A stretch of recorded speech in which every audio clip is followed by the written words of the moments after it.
This is the man who, more than any other, has led the psychiatric lobby into the somatisation pathways. But he's published a paper in the BMJ which says most veterans do not have a formal psychiatric disorder. That's the first thing. That means depression and anxiety and things which are structured and characterisable in psychiatry. Neither do they have an excess of PTSD, which is post-traumatic stress disorder. So they haven't got any of that. And that was the theory in the States, was the stress and somatisation. So how do you explain that? Well, it's war syndromes. Everybody who goes to war, there's a small proportion come back with these sort of problems. So you just like any other war, the Gulf War wasn't different from any other. Well, it was very different, as I said I showed you at the beginning. And these are papers that came from America. Hyams and Jones and Wesley published these papers, and this is me telling them that they really should think a bit more about it, because they've got it wrong. And the answer is, in the most devastating war in America was the Vietnam War, but 4.5 times as many sick veterans were coming back from the Gulf War. So there's something definitely odd going on. You can't just say it's a war like all other wars, because the worst war up till the Gulf War was the Vietnam War. And people are nothing like as seriously damaged as that. The other one is somatisation, driven by the disturbed psyche. No organic causes, and it's all in the mind. And this links it with other chronic illnesses, which we've looked at already. The OPs, the MCSs, and the ME. And I wrote a letter about that, which essentially said, please face the facts, please tell us the truth. Face the facts and tell us the truth. There's no answer to that. So they pressed on, and this is again Wesley in the Lancet, and here he's saying there are a number of these functional somatic syndromes which actually, let's get that out of the way, which actually apply to every specialism in medicine. So gastroenterology has irritable bowel syndrome. Who's got irritable bowel syndrome? You see, it's all in the mind. I'm not gynecological, that rules out the men, but there is an equal pattern in men and women. It's about the prostate or uterus. Rheumatology. Who's got pains and joints in muscles? Yes, everybody. Right. Cardiology. Who's got a heart problem or diagnosed with heart and blood flow problems? Right. Respiratory medicine. All of these have got this same kind of thing going on, with all these same kind of symptoms, and they're all driven by people who are crackers, really. Sorry, that's the Yorkshireman me coming out. Here, listen to here, infectious diseases. Post-viral fatigue syndrome, which is another word for ME/CFS. So you're in there as well. But I put the ME/CFS in because he didn't have the guts to do it, really. Neurology, tension headaches, dentistry, TMJ, temporomandibular joint, which is often people go to dentists for that. Ear, nose and throat, so this is Glover's syndrome, the whole damn lot's not working properly. Allergy, which is, who's got allergies? Yeah, there you go. So you've got another one, you've got MCS. You've now got MCS, you've got ME, you've got fibromyalgia. But it's all in the mind, don't forget that. If you hang on to that, you'll be alright. And in this same paper they claimed that these syndromes would respond to the same therapies. Cognitive behavioural therapy and graded exercise. Or sometimes called GET, that's I've used a different abbreviation there. But when you look at that, when you check that out, it doesn't turn out to be the case. But we'll talk about Dr. Sarah Myhill right at the end, because she has a treatment which shows and exposes there is a common underlying set of problems which can be addressed clinically.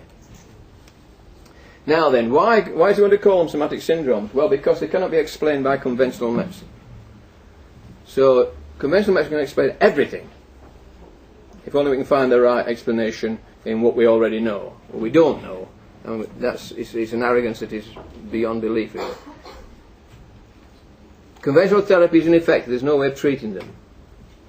How many of you are using some form of treatment that you find helpful? Right. Well, I'll not ask you what they are, but it's just to get... A lot of you are not using any kind of treatment. But there is treatment out there. It's not conventional, but it's out there.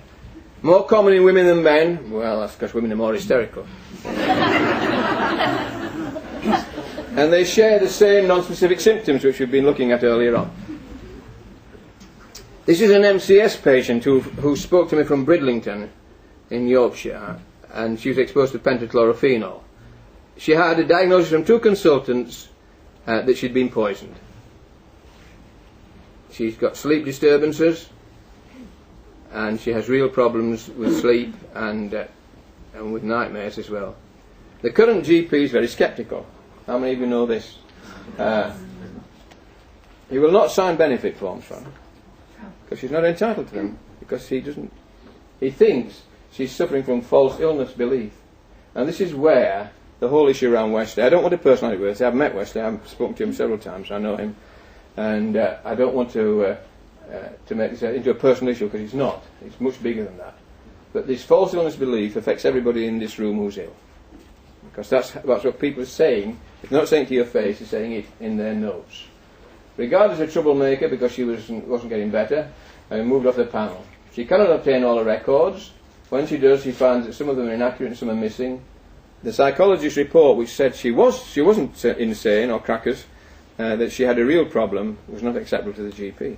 So that's how you get balked and blocked at every turn. And this is not acceptable. Letters within the GP and the local council, because she needed help with housing, have not arrived or been denied. And to add to that, she was put on Prozac. Who's been given Prozac and found it? Yeah. How do you find it? Awful? Yeah. Right. Okay. That's the general thing. You might get amitriptyline if you were lucky, but did you get it at the right dose? Because it's got to be a very low dose. To add to her woes, she suffers from carbon monoxide exposure in her house. She finds she's affected by glyphosate sprays around the streets when people are spraying to keep the weeds down. Anyone else found affected by sprays? Yeah, okay. And she's been advised to take legal action, but she's no money, so she can't do it. So, now this is a good guy. This is a psychiatrist assessment. I'll give you his name at the end of the slide. This is a psychiatrist assessment of somatic medicine. It abuses psychiatry and neglects causes. Well, you all know that. An almost total lack of scientific support, that is true. Reclassifying bodily symptoms as mental problems where conventional medicine cannot explain anything. It's a bit like writing a script for a science fiction or a thriller. Just make it up as you go along. Lack of firm knowledge is converted into speculative assertions without any critical voices being heard. Causal explanations for illnesses go predominantly with somatic symptoms that lack any basic similarity to known mental disorders. So what this is saying is that they're trying to generate a mental disorder out of your somatic symptoms. And that is outside the normal practice of psychiatrists. An evasive argument with a lamentably poor record of research into causes, particularly where environmental factors are concerned. You know all about those. Industrial interests are actively influencing the course of what is ostensibly a scientific discussion. So, industry's in on it. This is one of his great quotes. What makes an individual human being ill cannot be determined by statistics. So you're not just a number, you are you. Lack of knowledge is a considerable handicap in the treatment of chronic diseases. And the man is Per Darling, who is a Scandinavian, and it's a paper worth reading. I've put that on there so you can dig it out from the internet. And he covers issues around mercury, Lyme's disease, placebo effect, toxicology and epidemiology.